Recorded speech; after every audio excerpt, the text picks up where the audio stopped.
गठबंधन टूटा, बेवफा सनम है, भाग गई छोड़ करके। अब इसके लिए चोर चोर मौसेरा भाई, राजद जदयू कांग्रेस आई कि हमने जिनकी याद में रो रो कर आंसू से टब भर दिए, वो आए मगर हाल तक न पूछा, नहा कर चल दी। अच्छा सर, अब पता चला है कि वो उपराष्ट्रपति बनना चाहते थे, नहीं बन पाए। भारत माता की जय हिंद। दोस्तों आप देख रहे हैं फर्स्ट सुल्तान, मैं हूं जीतू कुमार मिश्रा। अभी हम गोपालगंज जिले के बरौली प्रखंड के अंतर्गत पहुंचे हैं, बरहिया मोड़ के समीप। यहाँ पे हमारी बात होगी बैकुंठपुर के पूर्व विधायक माननीय श्री मिथिलेश तिवारी जी से। सबसे पहले आपका स्वागत है सर। धन्यवाद। सर बोल रहे हैं कि इस तिरंगा फहराने का उद्देश्य क्या है? अरे भाई, जिस देश को आज़ाद करने के लिए हमारे लाखों और करोड़ों हिंदुस्तानियों ने अपना बलिदान दे करके और यह तिरंगा प्राप्त किया है, और इसका जश्न हम नहीं मनाएंगे तो कौन मनाएगा?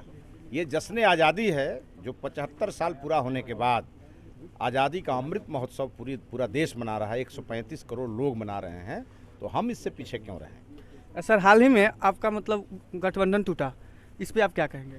नहीं, गठबंधन टूटा, बेवफा सनम है, भाग गई छोड़ करके। अब इसके लिए बोलने की क्या जरूरत है? सर एक बार बताइए, तो यही कहेंगे कि हमने जिनकी याद में रो रो कर आंसू से टब भर दिए, वो आए मगर हाल तक न पूछा, नहा कर चल दी। अच्छा सर, नीतीश जी बोले थे कि मिट्टी में मिल जाएंगे मगर आरजेडी में नहीं जाएंगे, फिर भी वो चले गए। देखिए, आपको एक ही बात याद है, नीतीश जी एक बार जब 2005 में फरवरी में जब चुनाव हुआ था और मुख्यमंत्री के कैंडिडेट थे, तो नीतीश कुमार जी ये भी बोले थे कि अब खुट्टा गाड़ के यहीं रहेंगे।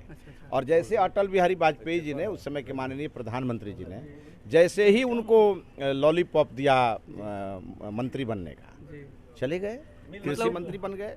वो खूंटा उखड़ करके दिल्ली चला गया।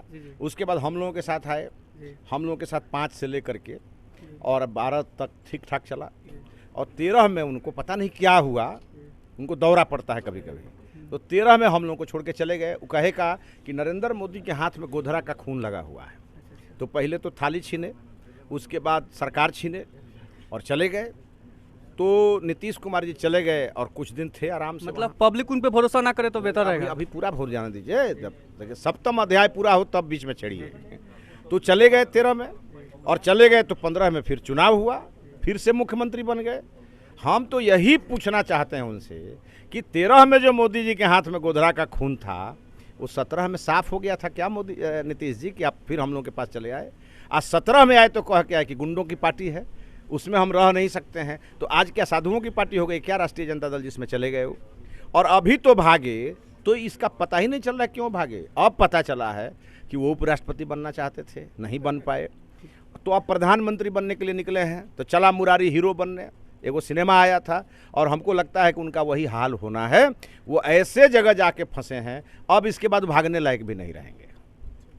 नेक्स्ट सवाल सर, आप बोले थे कि सलेमपुर से और संग्रामपुर तक पुल बनाएंगे, उसका क्या हुआ? बिल्कुल, भारत सरकार ने पुल को पास करने के लिए सारी प्रक्रिया पूरी कर दी है। बिहार सरकार, नीतीश कुमार उस फाइल पर समझिए कि वो आके बैठे हुए हैं, फाइल पे चढ़ करके और कुंडली मार के बैठे हैं। नीतीश कुमार को मतलब नहीं है कि गोपालगंज का विकास होना चाहिए। पटना में गंगा पर 16 पुल बनेगा तो बाढ़ नहीं आता है, और एगो पुल सलेमपुर पर बन जाएगा तो बाढ़ आ जाएगा। हमको नीतीश कुमार ने कहा था, गोविंदगंज के उस समय के विधायक राजू तिवारी हमारे साथ गए थे नीतीश कुमार से मिलने, और नीतीश कुमार ने कहा कि क्या आप ज़्यादा पुल बना करके बाढ़ लाना चाहते हैं क्या? तो बिना पुल बने बाढ़ क्यों आया बैकुंठपुर में, हम उनसे पूछना चाहते हैं। सर एक और बताइए, जिस तरह लालू यादव ने कुछ घोटाला किए, उस तरह नीतीश कुमार भी कुछ घोटाला किए हैं क्या? देखिए, तो जब पता चलेगा तो अपने आपके सामने आ जाएगा। तो जब सामने आएगा तो उस पर भी ईडी और सीबीआई छापा। अब देखिए, तो हमको ईडी और सीबीआई हमारे अंडर में तो है नहीं। ईडी और सीबीआई स्वतंत्र एजेंसी है, और वो ही नहीं, कोई गड़बड़ करेगा तो ईडी और सीबीआई उसको नकेल कसेगी। लालू प्रसाद जी, अब तो क्या है कि लालू प्रसाद जी पहले से चारा घोटाले में बंद हैं, और पता नहीं इनका फाइल खुलेगा तो कितना कितना बात सामने आएगा। तो यही कहा जाएगा कि चोर चोर मौसेरा भाई, राजद जदयू कांग्रेस आई। सर नेक्स्ट बात, डुमरिया रिवर फ्रंट है, हाँ, मगर वहाँ पे पुल की स्थिति अच्छा नहीं है, इस पर आप क्या कहेंगे? नहीं, पुल के लिए टेंडर हो गया है, जरा पता करिएगा। अब काम शुरू होने वाला है, एजेंसी आ गई है, और उसने आ करके और अपना वहाँ पर बेस पॉइंट भी बना लिया है, और वो भारत सरकार बनवा रही है, ध्यान रखिएगा, भारत सरकार बना रही है। सबिया फील्ड जो काफ़ी दिन से बंद था, उसको आपके पार्टी ने चालू कराने की कोशिश करी है? ये आलोक कुमार सुमन जी यहाँ के सांसद जी हैं जी, उन्होंने आज तक इस जिले में कोई काम नहीं किया है, और वो बार बार कहते हैं कि सब यहाँ एयरपोर्ट चालू होने वाला है। वही बताएंगे कि इस पर क्या हुआ। अच्छा, मतलब आपको इस विषय में कुछ हमको नहीं जानकारी है, चूँकि हम सांसद भी नहीं हैं, विधायक थे तो हार ही गए हैं और उन्हीं लोगों की कृपा से हार गए हैं। इसलिए वही लोग बताएगा कि सभिया एयरपोर्ट का क्या स्थिति है। अभी हम बात कर रहे हैं गोपालगंज के एमएलसी गप्पू बाबू से। सबसे पहले सर हमारे न्यूज़ चैनल में आपका स्वागत है। धन्यवाद। सर मतलब हम चाहेंगे कि देशवासियों को 15 अगस्त के अवसर पर मतलब क्या शुभकामना दे रहे हैं?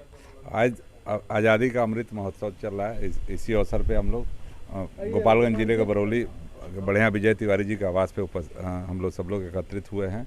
यहाँ यहीं से पूरे बरौली समेत जिले के तमाम वासियों को हार्दिक शुभकामना है जी। बहुत बहुत धन्यवाद जी। अभी हमारी बात हुई पूर्व विधायक बैकुंठपुर के पूर्व विधायक मिथिलेश तिवारी से। जय हिंद।